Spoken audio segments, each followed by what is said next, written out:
What's up, guys? In this video, I'm going to be talking about 6 fragrance masterpieces. Fragrances I think are masterpieces in my collection. Price range. This doesn't include clones, but in the clones I'm talking about the original DNA. So we'll go ahead and start with the clones and with the niche. So of course, first clone is going to be a clone of Louis Vuitton's Ombre Nomad, Jean Lo Ombre by Maison Alhambra. This is the clone that got me into clones.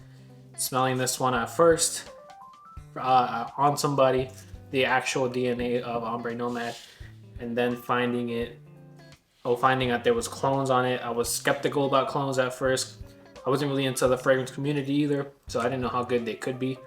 Picked it up anyways because I got it at the time for like 20 bucks or something like that, maybe 25 bucks, and it reminded me exactly of what it smelled like.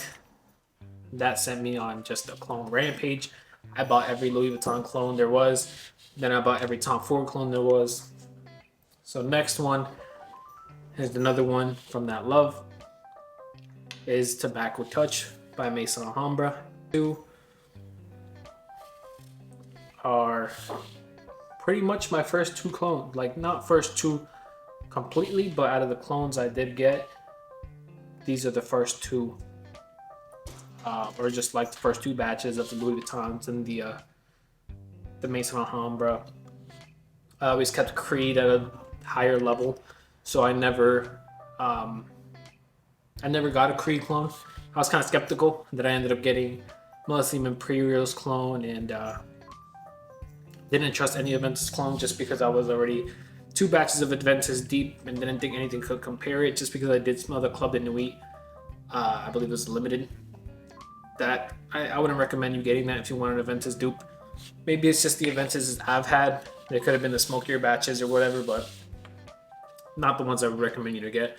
I would recommend Silver, Supremacy Silver by Offnan. I've tried the what's it called? Al Haramain.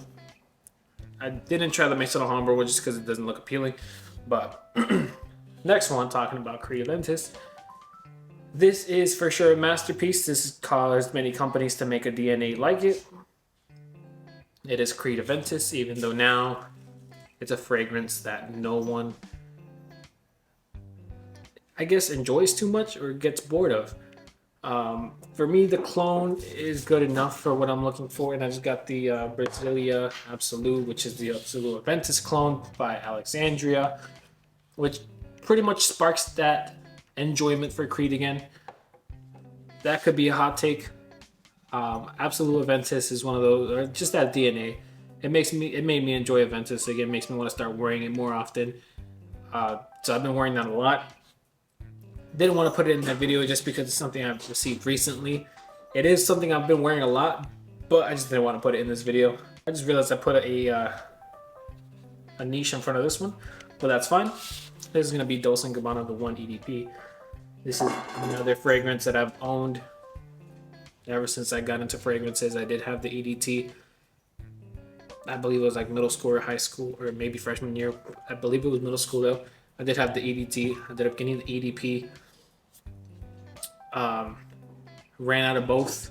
Ended up getting the EDT again. Gave that one to my dad. Now I've got another bottle of the EDP.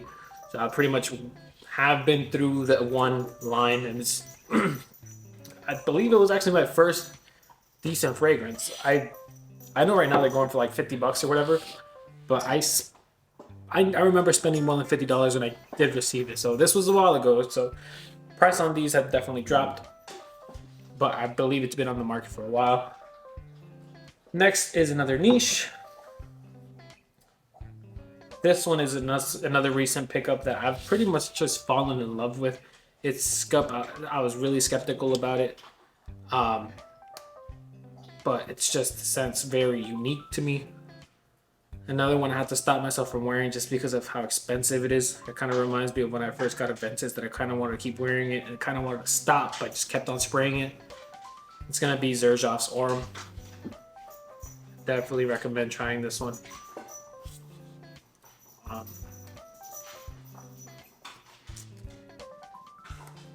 I don't know. That I know at first I said it smelled like Desitin. I get that sometimes though. So after wearing it a few times, after that initial time, the first time I didn't smell it. Maybe on my fifth wear, I smelled it again, but I haven't really smelled it. Well, maybe I've worn it 1 or 2 times after that last wear that I smelled it. Um, but either way, Desitin smells good to me, so I don't really mind that. It's just funny that it reminds me of that. And my last one is one that we all knew was going to be on this list.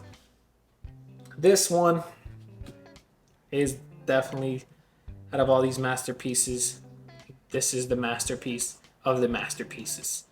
This is Intoxicated by Killian. Any one of you guys that actually watches my videos, you guys already knew that was coming. These aren't ranked, but this one is. This would be first place anytime. Again, it's one of those that I've stopped myself from wearing because of how good it is and how expensive it is. I don't want to wear it too much. So I might go ahead and pick up the clone again. Just because the clone did get really close. The clone just doesn't change as much as this one does, but it's still pretty much spot on for the DNA. It's not 95%, maybe 90%. But this one has me on a chokehold. These pretty much just have me on a chokehold. And that's all I got for you guys today. So let me know if any of these are also your masterpiece fragrances. I'd be interested to hear what your masterpiece fragrances are. Of course, when I'm making a video, the dog's gonna bark in the back. But these are my 6 masterpiece fragrances. And when I'm talking about the clone, I smelled the actual DNA on both, and I believe the clones are good. Good enough to be in this video, and also good enough to just get the real one. Then it's still a masterpiece in my opinion. So that's all I got for you guys. Please leave a like and subscribe. I'll catch you guys on the next one. See ya.